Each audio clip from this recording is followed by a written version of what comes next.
ओम नमः सिद्धेभ्यः। सरस्वती नमस्तुभ्यं वरदे कामरूपिणी विद्यारंभं करिष्यामि सिद्धिर्भवतु मे सदा। सरस्वती सभा मध्ये सुलक्ष्मी ज्ञानरूपिणी कल्याणी सर्वलोकस्य माता ज्ञानमती मता। द्वादश सांगमयी जिनवाणी माता को, सरस्वती माता को नमन करके और सरस्वती की प्रतिमूर्ति पूज्य गण्य ज्ञानमती माता के श्री चरणों में कोटि कोटि वंदन करते हुए उनके पावन छत्र छाया में रत्नकरण श्रावकाचार्य की ओर आपको ले चलती हूँ। इसके अंदर आचार्य श्री समंतभद्र स्वामी ने 7 अध्यायों में विभिन्न विषयों को बताया है, जिसमें सबसे पहले सम्यक दर्शन का विषय लेकर और किसी भी गृहस्थ को मोक्ष मार्ग पर चलने के लिए प्रथम सीढ़ी प्रदान कर दी। द्वितीय अध्याय में सम्यक ज्ञान का प्रकरण आया, जो 4 अनुयोगों में निबद्ध जिनवाणी के स्वाध्याय रूप है, और तृतीय अध्याय में सम्यक चारित्र का प्रकरण आया। तो तृतीय अध्याय के अंदर सम्यक चारित्र में चूंकि श्रावकाचार है, तो श्रावकाचार में श्रावक की 12 व्रतों का वर्णन किया है, 5 अणुव्रत, 3 गुणव्रत और 4 शिक्षा व्रत। 5 अणुव्रतों का वर्णन खूब अच्छे से किया कि ये अणुव्रत निधि के रूप में है और इनका पालन करने वाले नियम से इस भाव में सुखी होते हैं, अगले भाव में देवगति को प्राप्त करते हैं और आगे क्रम से मोक्ष मार्गी बन करके अपने मोक्ष मार्ग को साकार करते हैं, सार्थक करते हैं। तो अब उसके पश्चात पहले अणुव्रतों का वर्णन आया, अब चतुर्थ अध्याय में चले हैं हम, तो उसमें 3 गुण व्रत की बात कही। 3 गुण व्रत दिग्व्रत, अनर्थ दंड व्रत और भोगोपभोग परिमाण व्रत। दिग्व्रति के लिए कहा कि 10 दिशाओं में जाने आने की मर्यादा कर लेना, ये दिग्व्रत है। और जो दिग्व्रति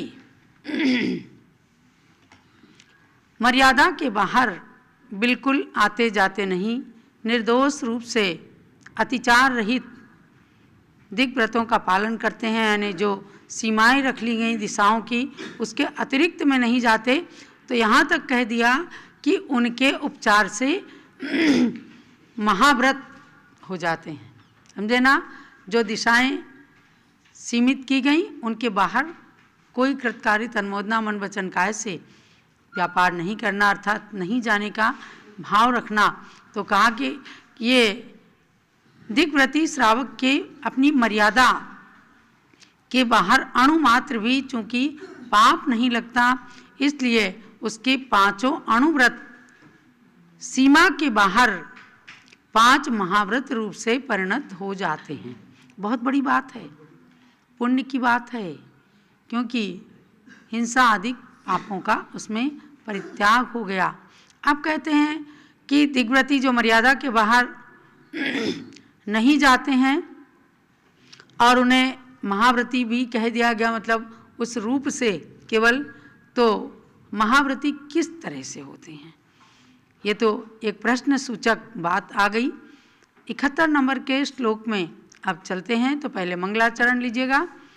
नमः श्री वर्धमानाय वर्धमानाय निर्धूत कलिलात्मने निर्धूत कलिलात्मने सालोकानां त्रिलोकानां सालोकानां त्रिलोकानां यद्विद्या दर्पणायते यद्विद्या दर्पणायते। वर्धमान भगवान महावीर की वाणी के अनुसार इन व्रतों का वर्णन किया जा रहा है। जैसे कि आपको पूज्य माता जी कई बार गौतम गणधर स्वामी की वाणी को सुनाते हुए कहती हैं, सुदम में आउस संतो ये खलु समणेण भयवदा महादी महावीरेण महाकस्सवेण संवन्नुना सवदर्शिणा।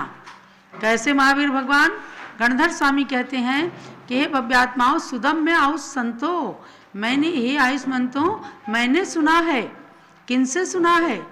भगवान महावीर से, जो सर्वज्ञ सर्वदर्शी हुए हैं। उन्होंने मुनियों के आचार को और श्रावकों के आचार को दोनों को कहा है।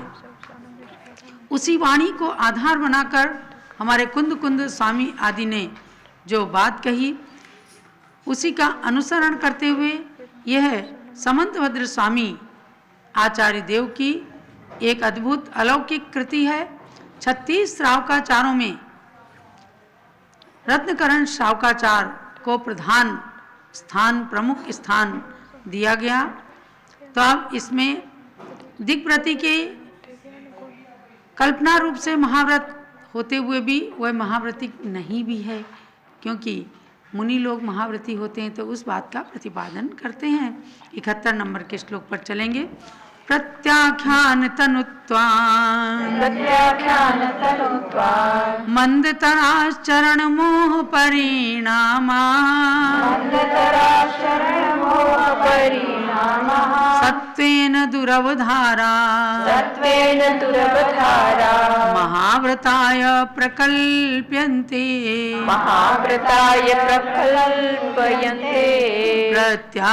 प्रत्याख्यानावरणी कषाय के मंद रूप हो जाने से चारित्र मोह के परिणाम अति मंद मंद तर हो जाते।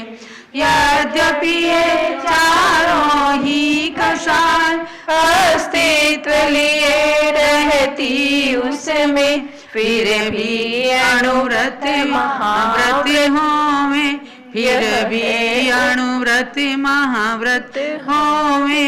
यह है उपचार विधि सच में।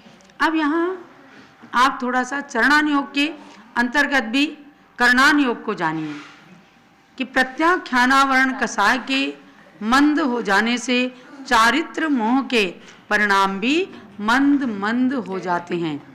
यद्यपि उस दिग्व्रती के ये कषाय विद्यमान रहती हैं, दिग्व्रती क्या अणुव्रती ही तो है, उसके ये कषाय विद्यमान हैं, इनका अस्तित्व मौजूद है, फिर भी मर्यादा के बाहर पाप का लेश मात्र भी न होने के कारण उसके अणुव्रत महाव्रत के सदृश हो जाते हैं। महाव्रता प्रकल्प्यन्ते, प्रकल्प्यन्ते माने उनमें महाव्रतों की कल्पना की जाती है, यानी उपचार से वो महाव्रत बन जाते हैं पापों के त्याग की अपेक्षा। ये कथन उपचार से ही माना गया है, तो सच में महाव्रत नहीं होते हैं, क्योंकि महाव्रती की एक अवस्था होती है, उनके 6वां 7वां गुण स्थान माना गया है। तो प्रत्याख्यान तनुत्वान माने प्रत्याख्यानावरण क्रोध मान माया लोभ का मंद उदय होने से अत्यंत मंद अवस्था को प्राप्त हुए, यहाँ तक कि कहा सत्वेन दुरवधारा, माने कि जिसके अस्तित्व का निर्धारण करना भी कठिन है। दुरवधारा, अवधारण करना भी कठिन है। ऐसे चरण मोह परिणामा माने है चारित्र मोह के परिणाम महाव्रताय प्रकल्प्यन्ते, महाव्रत के व्यवहार के लिए, कि जैसे कहते थे ना कि ये तो घर में भी साधु हैं, बहुत अच्छे आचरण को करते हैं, सात्विक हैं, जो गृहस्थ के योगचर्या है उससे और ऊंची चर्या का पालन कर लेते हैं। तो प्रकल्प्यन्ते माने उपचार से कल्पना कर ली जाती है कि इनके तो समझो कि बिल्कुल महाव्रत हैं। लेकिन समंतभद्र स्वामी का कहना अपने आप में एक बहुत बड़ी बात है और बहुत बड़ी एक आपके लिए छूट दी है कि अगर निर्दोष चारित्र का पालन कर रहे हैं, एक देश व्रत होते हुए भी वे सर्वदेश महाव्रत के समान पुण्य को प्रदान करने वाले हैं। हम पढ़ते हैं कथानकों को कि अष्टमी चतुर्दशी को वारिसेन सुदर्शन महाराज ये जा करके जंगल में तपस्या करते थे, एकदम नग्न हो जाते थे। अब नग्न होकर के उन्होंने तपस्या की तो इसका मतलब ये नहीं कि उनका छठा सातवां गुण स्थान बन गया। बिल्कुल मुनियों के समान भाव लेकर के एक अणुव्रति भी पूर्ण रूप से बाह्य क्रियाओं का परित्याग करते हुए और ध्यान आदि में लीन होने से महाव्रति के समान हो जाते हैं। तो आपको जानना है कि नाम कई देशेन सर्वदेशो गृह्यते, जैसे नाम को एक देश ग्रहण करने से उसका सर्वदेश ग्रहण हो जाता है। माने जैसे भीम कहा तो भीमसेन आ गया, पूरा नाम आ गया। ऐसे ही अणुव्रति कहा, लेकिन जिसके अतिचार नहीं लगे तो एक देश से सर्वदेश का भी ग्रहण कर लिया। देशव्रति को महाव्रति भी उपचार से कह दिया। अब इस नियम का पालन जो है भीम पद से भीमसेन बन जाता है। तो उसी प्रकार से यहाँ प्रत्याख्यान शब्द से क्या लेना कि प्रत्याख्याना वरण क्रोध मान माया लोभ इन चीज़ों का ग्रहण होता है। तो कसाय एक द्रव्य रूप से एक भाव रूप से। तो यहाँ क्या हुआ कि द्रव्य प्रत्याख्यान द्रव्य क्रोध मान माया लोभ का ग्रहण हुआ, क्योंकि प्रत्याख्यान शब्द का अर्थ जो है विकल्प पूर्वक हिंसा आदि पांचों पापों का परित्याग हुआ। भाई हमने संकल्प पूर्वक कर लिया कि हम इन पांचों पापों का स्थूल रूप से परित्याग करते हैं। तो शावकाचार्य के अनुसार एक सदगृहस्थ भी देशव्रति बन जाता है। तो इसमें ये कहा कि द्रव्य रूप से यानी मोटे रूप से पापों का त्याग कर दिया, तो उसके भाव भी अच्छे बन गए। यानी भाव रूप से प्रत्याख्यान करना इनका क्रोध मान माया लोभ के प्रत्याख्यानावर्णी कसाय का त्याग करना, इससे तो भावों से भी परित्याग कर दिया तो वहाँ पूर्ण संयम प्रकट हो जाएगा। आपको इस बात को थोड़ा बारीकी से समझना है कि देखो मोहिनी कर्म के दो भेद हैं, एक दर्शन मोहिनी और एक होता है चारित्र मोहिनी। तो दर्शन मोहिनी की तीन प्रकृतियां हैं, मिथ्यात्व, सम्यक मिथ्यात्व और सम्यक्त्व प्रकृति। और चारित्र मोहिनी की 25 प्रकृतियां हैं, यानी 25 भेद हैं। 25 भेद कैसे हैं? अनंतानुबंधी क्रोध मान माया लोभ, प्रत्याख्यानावरण क्रोध मान अप्रत्याख्यानावरण क्रोध मान माया लोभ, प्रत्याख्यानावरण क्रोध मान माया लोभ, संज्वलन क्रोध मान माया लोभ। ये तो हो गई 16 कसाय।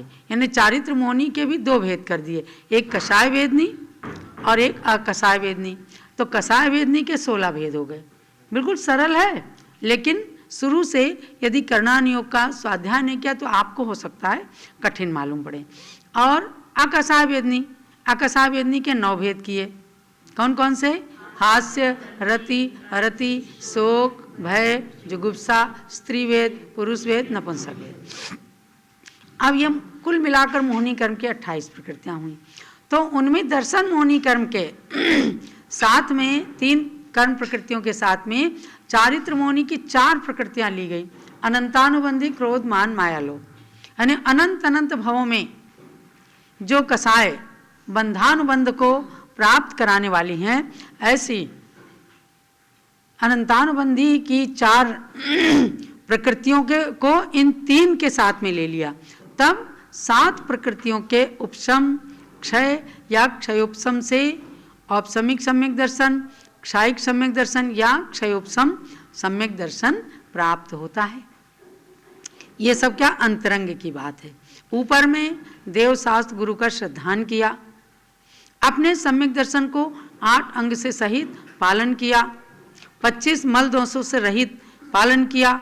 बस ऊपर की ये पहचान और अंतरंग में इन प्रकृतियों का क्षयोपशम होता है। कुछ का सदवस्था रूप उपशम और कुछ का क्षय रूप क्षय और उपशम से क्षयोपशम सम्यक दर्शन बन जाता है। वर्तमान में आपको, हमको, सबको क्षयोपशम सम्यक दर्शन है। आत्मा के अंदर की जो प्रक्रिया चलती है उसको सर्वज्ञ देव ने बताया, और उसके द्वारा जो बाह्य में क्रिया होती है वह बाहर का पैरामीटर पहचान बताया गया कि ऐसे सम्यक दर्शन होता है। तो दर्शन मोहिनी आत्मा के सम्यक दर्शन गुण का घात करता है। सम्यक दर्शन को प्रकट नहीं होने देता।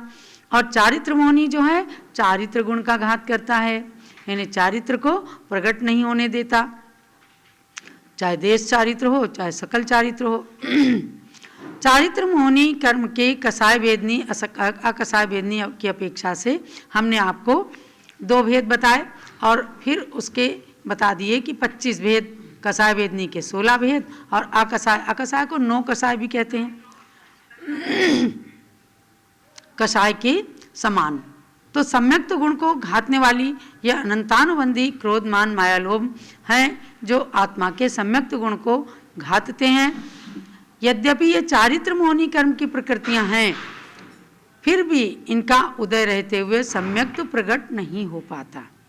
इसलिए सम्यक दर्शन के प्रकट होने में इन चारों प्रकृतियों का 3 दर्शन मोहनी के साथ में क्षयोपशम होता है। तो और अब क्या हुआ, तो जब किसी मिथ्या दृष्टि को इन 7 प्रकृतियों का उपशम हुआ, अनादि मिथ्या दृष्टि को 5 प्रकृतियों का उपशम होता है और सादी मिथ्या दृष्टि के 7 प्रकृतियों का उपशम होता है। तो पहले औपसमिक सम्यक दर्शन हुआ तो वो अंतर मुहूर्त के बाद समाप्त हो जाता है। उसके बाद फिर से एक बार मिथ्यात्व में आएगा, फिर दोबारा से वह क्षयोपशम सम्यक दृष्टि बन जाता है। क्या केवली शुद्ध केवली के पाद मूल में 7 प्रकृतियों को पूर्ण रूप से क्षय करके क्षायिक सम्यक दर्शन भी प्राप्त कर लेते हैं। जैसे राजा श्रेणिक ने भगवान महावीर के समोसरण में क्षायिक सम्यक दर्शन को प्राप्त किया। अब आपको आगे जानना है कि अब दूसरी कसाय आई अप्रत्याख्यानावरण क्रोध मान माया लोभ, जो एक देश चारित्र को नहीं होने देते, मतलब घात करते हैं। तो जब अप्रत्याख्यानावरण क्रोध मान माया लोभ का उदय रहता है तो देश व्रत नहीं प्रकट होते, यानी अणुव्रत धारण करने के भाव भी नहीं होते हैं। दिग्व्रत, देश व्रत या अणुव्रत इनको धारण करने के भाव नहीं होते हैं। और प्रत्याख्यानावरण क्रोध मान माया लोभ ये सकल चारित्र को घातता है, माने संपूर्ण चारित्र महाव्रत रूप चारित्र को नहीं प्रकट होने देता। अर्थात इनका उदय रहते हुए मुनि के व्रत कोई ग्रहण नहीं कर पाता। जब इनको शांत किया जाता है, इनका उदय समाप्त होता है, तब व्यक्ति के देश चारित्र या सकल चारित्र को ग्रहण करने के भाव होते हैं। और साधुओं के तो देश चारित्र जो 5वें गुण स्थानवर्ती हुए तो उनके क्या हुआ, अप्रत्याख्यानावरण कसाय का भी क्षयोपशम हो गया और उसके प्रत्याख्यानावरण का उदय रहता है। जब सकल चारित्र को ग्रहण करते हैं तो प्रत्याख्यानावरण कसाय भी समाप्त हो जाती हैं और मुनियों के संज्वलन कसाय मानी गई, समझे ना, जल की रेखा के समान। क्रोध आया तो तुरंत समाप्त हो गया, अंतर मुहूर्त से ज़्यादा उसका काल नहीं होता। तो अनंतानुबंधी आदि जो कर्म की प्रकृतियां हैं, इनमें भी तीव्र, तीव्रतर, मंद, मंदतर परिणाम भी होते हैं। तीव्र परिणामों से कोई कर्म बांधा गया तो वह तीव्र फल को, अधिक फल को प्रदान करता है। देखो श्रेणिक महाराज ने जिस समय मुनिराज के गले में मरा हुआ सर्प डाला तो उस समय क्या था, उनके तीव्र क्रोध के, द्वेष के परिणाम थे और उन परिणामों से अशुभ कार्य करते समय 7वें नरक की आयु बांध ली। और मंद परिणामों से पाप किए जाते हैं तो उसका फल मंद होता है, कम होता है। अब देखो जो 500 मुनियों का, अभिनंदन मुनि आदि 500 घानी पेल जुमारे, 500 मुनियों को दंडक नाम के एक राजा ने घानी में पेल दिया, लेकिन उनके हृदय में किंचित भी बदला लेने की भावना नहीं आई। तो वो कहाँ गए, वे मर करके अनुदिश के अंदर, अनुदिश के विमानों में जा करके और उन्होंने जा करके वहाँ पर अहिमिंद्र का पद प्राप्त कर लिया। ये भावों की परिणति है। एक मुनि बनने की बात किस तरह से तपस्या करके शरीर और आत्मा को भिन्न समझ करके और अपने परिणामों को एकदम मंद रखते हैं, किसी से बदला लेने की भावना नहीं रखते। तब 5 के 500 मुनियों को देखो, 700 मुनियों के ऊपर उपसर्ग कर दिया हस्तिनापुर की धरती पर बलि आदि 4 मंत्रियों ने, लेकिन उन मुनिराजों ने पूरे तरह से उपसर्ग को सहन किया। सच्चे मुनि ना तो मैदान छोड़ के भागते हैं, भावलिंगी संत होते हैं, और वे उसको उपसर्ग समझ करके सहन करते हैं और उपसर्ग करने वाले के प्रति कभी बदला लेने की भावना नहीं रखते। आप देखो 5 पांडवों के ऊपर जब कुरुधर ने उपसर्ग किया, शत्रुंजय पर्वत पर जलते जलते लोहे के आभूषण पहना दिए। बहुत राज्य की लिप्सा है ना, आओ देखते हैं, लो अब ये कड़े पहनो तुम, अब ये जेवर पहन लो। उनके गले में भी पहनाए तपा तपा करके, इधर शरीर उनका जला रहे थे, कौन? कुरुधर पाप कमा रहे थे, और उधर पांडव क्या है, अपने कर्मों को जला रहे थे कि शरीर मेरा नहीं है। उन्होंने अगर कुरुधर से बदला लेने की भावना रखी होती तो जो है ना तो मोक्ष जा सकते थे और ना अनुत्तर विमानों में जा सकते थे। तो 3 तो चढ़ गए छपक श्रेणी पर, कौन? युधिष्ठिर, भीम और अर्जुन। और छपक श्रेणी पर चढ़कर अंतर्मुहूर्त के अंदर उन्होंने कर्म प्रकृतियों का क्षय किया। 12वें गुण स्थान से 13वें पहुंचकर सहयोग केवली वर्ण बने, अंतकृत केवली बनकर मोक्ष चले गए शत्रुंजय से।